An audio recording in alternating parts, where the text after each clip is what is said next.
Hello friends मु समस्त को स्वागत जनाऊँ आपर प्रिय यूट्यूब चैनल टीचर 247 ओडिशा को। तो आज आपण मान एमसीक्यू सीरीज पॉलिटी सेक्शन रो एमसीक्यू सीरीज आसी जाइए। तो फंडामेंटल राइट्स रो मोस्ट इम्पोर्टाट 50 गोटी क्वेश्चन आम डिस्कसन करवा जोटा कि आपणकर आगामी एसएसबी टीजीटी ओस्टेट जहाँ भी टीचर वैकेंसी बाहर तो से आपन को यहाँ लाभदायक हम। तो कौन रही से 50टा क्वेश्चन चलतु आम डिस्कसन करवा। ता पूर्वर मु समस्त को कही रखुची जो माने भी SSB TGT RHT OSTET SSB PGT OPSC PGT ये सब गुड़ाक प्रिपेयर होती ताहले आपण निजर प्रिपेरेसन टाक कंटिन्यू रखंतु। आउ आम चैनल माध्यम आपण एमसीक्यू प्रैक्टिस करि परिबे। तो चैनल टी को सब्सक्राइब करदेवे जदि आपन को वीडियोटी भल लगे।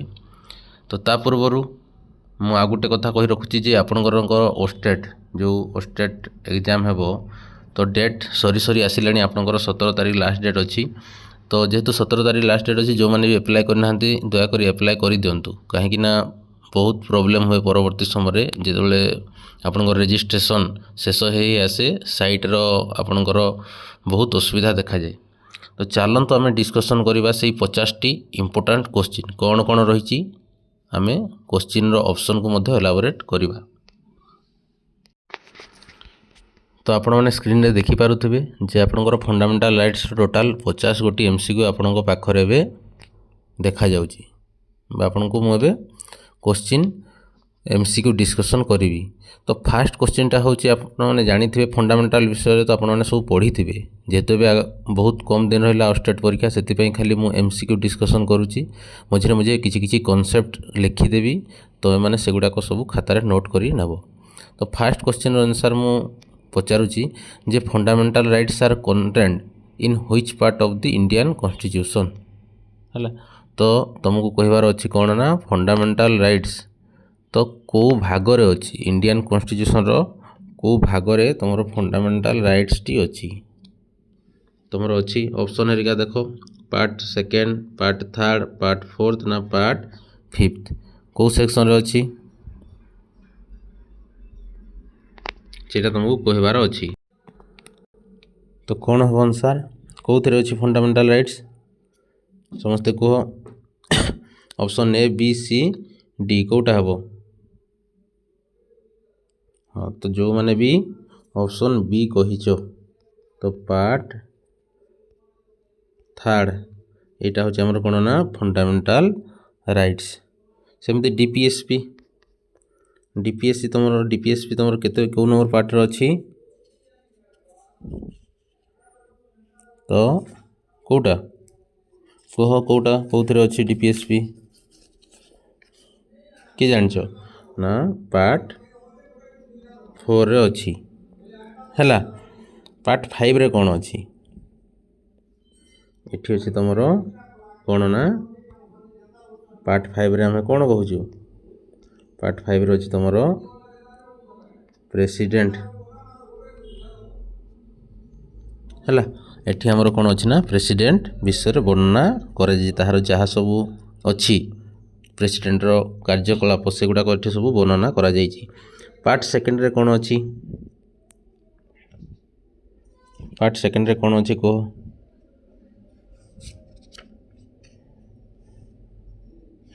बढ़िया। तो पार्ट सेकंड रे कोन अछि तमे कमेंट सेक्शन रे जणा। Fundamental rights are mention in which articles तो को आर्टिकल्स रे फंडामेंटल राइट्स टी तमरो वर्णित हेछि बा केते रु केते धारा भितर तमरो फंडामेंटल राइट्स वर्णना करा हेछि। तो ऑप्शन ए रे अछि 12 रु 35 14 रु 32 19 रु 35 ना 10 रु 30 समस्त जानिचो यार सठिक आंसर हे जबो कोन ना तमरो 12 रु 35 हैला। तो आर्टिकल 12 रु 35 रे तमरो कोन अछि हां फंडामेंटल राइट्स वर्णना करा जायछि। How many fundamental rights are currently recognised by the constitution तो तुमको कौन कहला करेंटली हैला माने नाउ एबे तुम केतोटी फंडामेंटाल राइट्स को रेकग्नाइज करिछि तुमरो इंडियन कॉन्स्टिट्यूशन सेटा तुमको कहिबार अछि। माने 5 6 7 8 तो कोटा तुम केतोटी एबे एंजॉय करूछ बा रेकग्नाइज केतोटी हेछि तुमरो टोटल केतोटी 6 गोटी। तो आंसर हो तुम केते ऑप्शन बी हो तुम सठिक आंसर है 6 गोटी तुम कौन करुच्ची ना इंडियन कॉन्स्टिट्यूशन रेकग्नाइज करिछि है। तो पूर्वर तुम केतोटी थिला 7 गोटी थिला और से 7 नंबरटा मु कहि दउछि रुह से 7th नंबर तुम कौन थिला राइट टू प्रॉपर्टी पूर्वर 7टी थिला है परवर्ती समय ताकू काटी दिया जाइछि। नेक्स्ट तुमरो which fundamental rights was remove from the list of fundamental rights by the 44th constitutional amendment. तो भारतीय संविधान 44तम संविधान संशोधन आईन बल तो को फंडामेंटल राइट्स टी को रिमूव कर दिया जाइछि सेटा तुमको कहिबार अछि। तो तुम ऑप्शन अच्छी देख कौन कौन ना right to equality, right to property, right to freedom ना राइट टू रिलीजन। तो कोटा सेटा तुमको कहिबार अछि। तो कोटा हबो ना हमर राइट टू प्रॉपर्टी है ऑप्शन बी हो तार सठिक answer. Right to property is now तो एबे जो संविधान ताको रिमूव करागला बा इंडियन कॉन्स्टिट्यूशन ताको जो रिमूव करागला एबे तुमरो राइट टू प्रॉपर्टी कौन गोटे फंडामेंटल राइट्स ना constitutional legal right under article 300 ना नेचुरल राइट ना ह्यूमन राइट ओनली। तो तुमको सेटा कहिबार अछि। तो कौन सेटा कह तुम्हें जे एबे तुमर जो राइट टू प्रॉपर्टी सेटा गोटे कौन बढ़िया जो मैंने भी कहूच तो तुमर सेटा होची गोटे कौन ना तुमर constitutional legal right under 300A है समस्ते जान लो सेटा तो फंडामेंटल राइट्स हेबनी ताको तो आम रिमूव करदे फंडामेंटल राइट्स रू हो ना नहीं। तो सेटा फंडामेंटल राइट्स हेबनी सेटा नेचुरल राइट्स हेबनी सेटा ह्यूमन राइट्स हेबो नहीं। एबे नेक्स्ट क्वेश्चन को जीवा आर्टिकल 40 डील्स विथ तो धारा 14 बा हमर संविधान धारा 14 कहा को डील करुची फ्रीडम ऑफ स्पीच को डील करुची ना इक्वालिटी बिफोर लॉ ना फ्रीडम ऑफ रिलीजन ना राइट टू एजुकेशन है तुम ताकू कहिबार अच्छी जे कहा को से डील करुची। आर्टिकल 14 कह sub article 14 freedom of speech ना इक्वालिटी बिफोर लॉ ना फ्रीडम ऑफ रिलीजन। तो आर्टिकल 14 कौन करुची ना इक्वालिटी बिफोर लॉ एटा हो तार सठिक आंसर। फ्रीडम ऑफ स्पीच कौन अच्छी को आर्टिकल अच्छी कह फ्रीडम ऑफ रिलीजन अच्छी कौन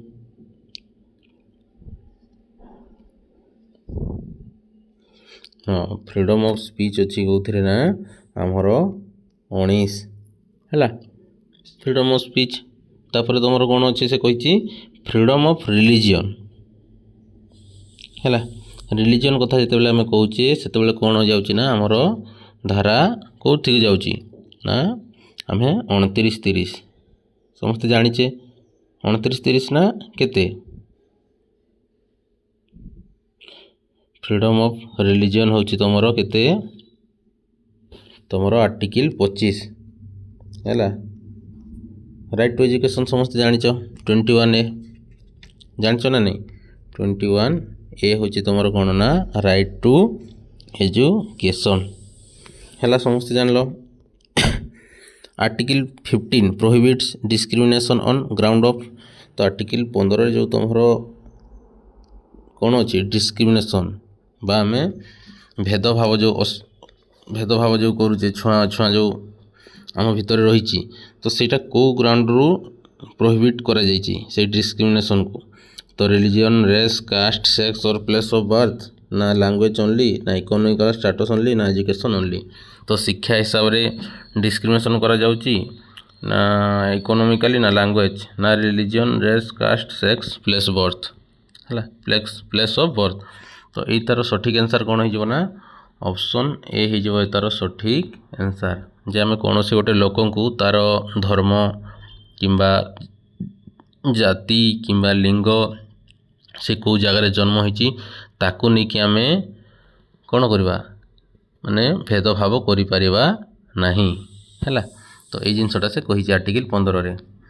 तो equality of opportunity in public employment is guarantee under तो कौ आर्टिकल रे कहा जाइए आम समस्त को जो पब्लिक एम्प्लॉयमेंट अच्छी सेठारे आम समस्त को समान सुजोग देवा। तो आर्टिकल 14 रे कहगला ना 15 रे ना 16 रे ना 17 रे।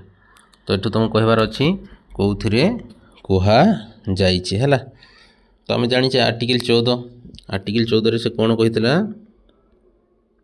कौन कही से आर्टिकल 14 रे कहला इक्वालिटी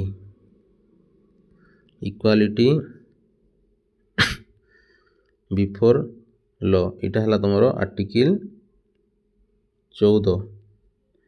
आर्टिकल 15 रे से कौन कहला ना डिस्क्रिमिनेशन प्रोहिबिशन ऑफ डिस्क्रिमिनेशन एटार तुम कौन प्रोहिबिशन ऑफ डिस्क्रिमिनेशन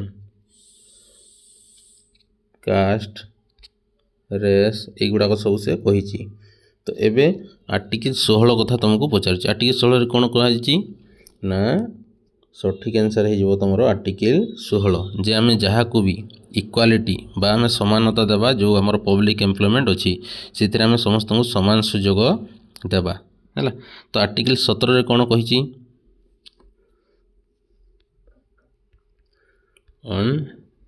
अनटचेबिलिटी अस्पृश्यता निवारण है अनटचेबिलिटी। आर्टिकल 17 एबे मु तुमको कहली तार आंसर ना कौन अच्छी एबोलिशन ऑफ अनटचेबिलिटी है। यहाँ हूँ तुम कौन ना आर्टिकल 17।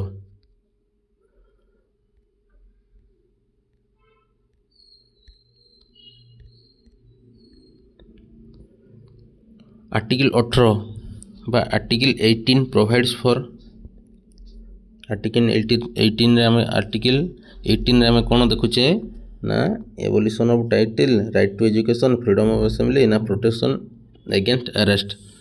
तो इधर आम कौन देखुचे एबोलिशन ऑफ टाइटल या तुम कौन ना सठिक आंसर। राइट टू एजुकेशन आम जानले जे 21 ए रे आम राइट टू एजुकेशन पाउची है। फ्रीडम ऑफ असेंबली भी तुम अच्छी सेमती which article guarantee 6 specific freedom to citizen. तो जो 6 गोटी है 6 स्पेसिफिक फ्रीडम जो 6 गोटी स्वाधीनता देइची सेटा संविधान रो केतेतम धारारे बा केतेतम धारारे सेटा वर्णित। तो 18 रे ना आर्टिकल 19 ना 20 ना 21। तो कौथिरे ना आर्टिकल होची तुमर 19 रे है 19 जो तार कौन ना सठिक आंसर। तो 18 रे आम देखिले एबोलिशन ऑफ टाइटल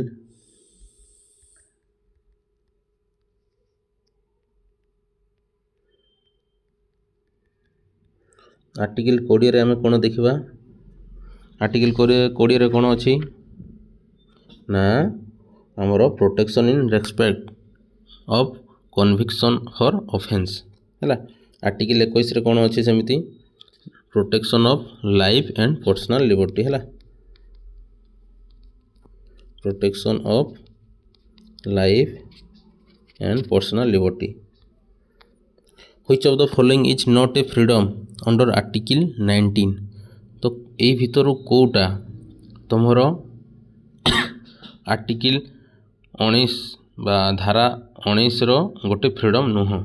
तो तुमको कहबार अच्छी कोटा ना freedom of speech and expression, ना फ्रीडम ऑफ पीसफुल असेंबली, ना फ्रीडम ऑफ रिलीजन, ना फ्रीडम ऑफ मूवमेंट। तो कोउटा नुह सेटा तुमको जणैबार अछि। तो आम देखीचे जे तुम जो 6 गोटी अच्छी फ्रीडम आर्टिकल 19 रे से तुम कौन आसूची ना freedom of speech and expression आसूची, फ्रीडम ऑफ पीसफुली असेंबली आसूची हैला। तो पर आउ कौन अच्छी फ्रीडम ऑफ रिलीजन आसूची ना नहीं सेटा तुम कह। Freedom of religion freedom of movement आसूची तुम्हें भारतर जेकोसी जगह बुली पार। फ्रीडम ऑफ रिलीजन आसू नहीं। तो ये आम कौन जानले ना ऑप्शन सी, ऑप्शन सी हो तार सठिक आंसर है। तापर अच्छे आमर कौन तापर क्वेश्चन आम देखा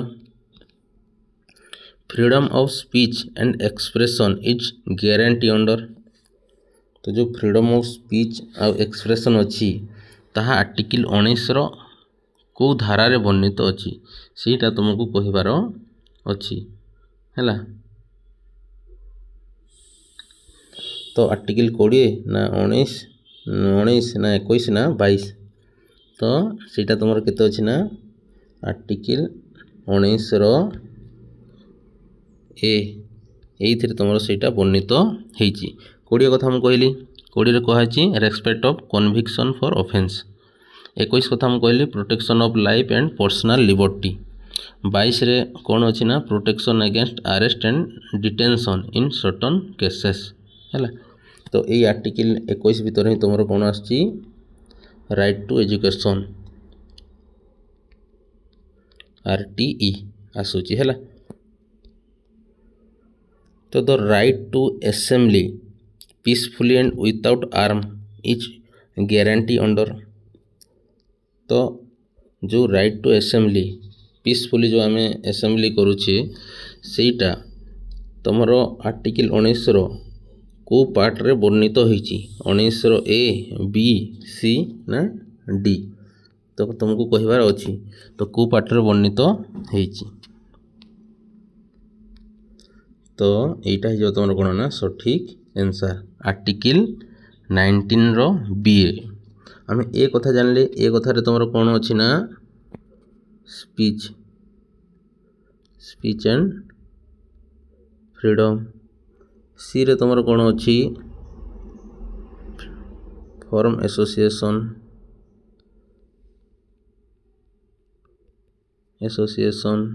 हैला।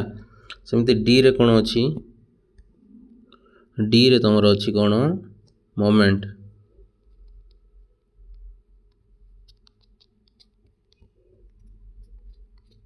फ्रीडम ऑफ मूवमेंट हैला। एगुड़ाक सब तुम अच्छी डी रे फ्रीडम ऑफ मूवमेंट। तो एबे आमे देखिबा next question freedom to form association और यूनियन इज गारंटी अंडर। तो फॉर्म एसोसिएशन और यूनियन एबे मु कहिची जे तुमरो आर्टिकल 19 रो कोउथरे सेटा अछि ना आर्टिकल 19 रो सी रे सेटा अच्छी। बी कथा आम जानिले बी रे तुम कौन थिला ना पीसफुली असेंबली। सेमती डी रे हमर कौन अच्छी moment freedom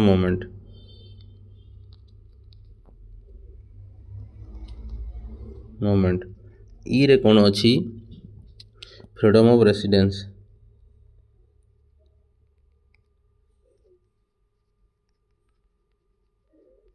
freedom of resident सेटा तुम अच्छी कौन ना ई रे। Freedom of movement through out India is guaranteed है। तो फ्रीडम ऑफ मूवमेंट तो तुम भारतर जेकोसी जगार फ्री रे बुली पार तुमको कौन असुविधा नहीं। सेटा आमर आर्टिकल 19 रो को पार्ट रे वर्णना करा जायछि है। तुमको कही जे सेटा होछि तुमर केते पार्ट ना 19 रो होछि डी है। आम ई कथा मध्य होइतिले एबे आमे जी कथा हवा है। जी रे कौन अच्छी ना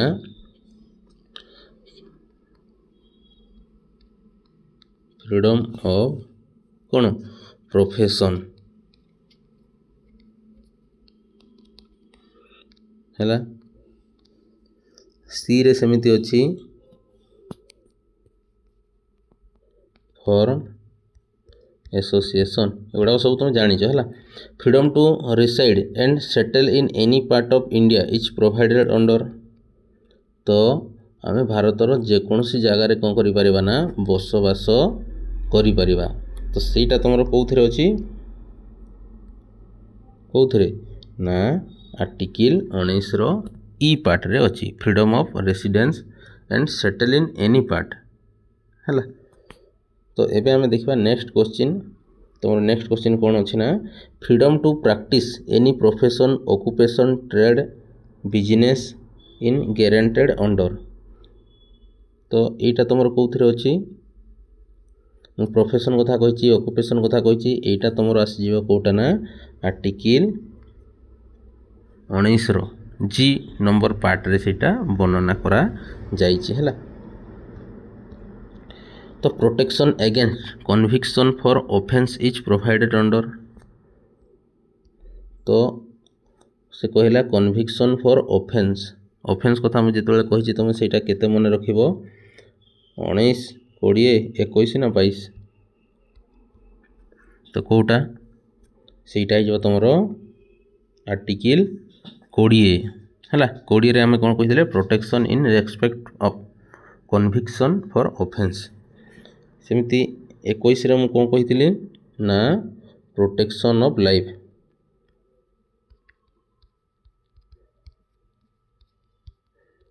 प्रोटेक्शन ऑफ लाइफ है।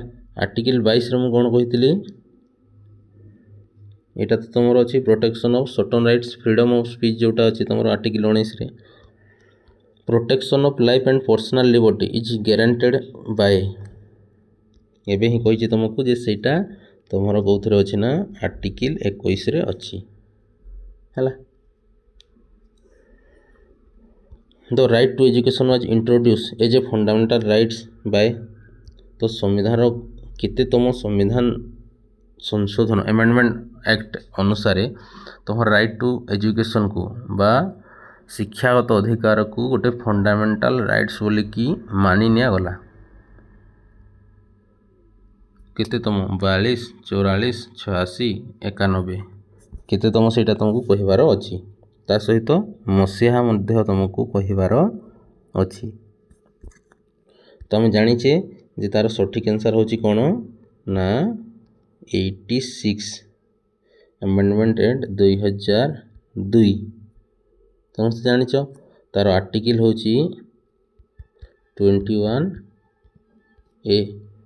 21A आउ 6 to 14 इयर्स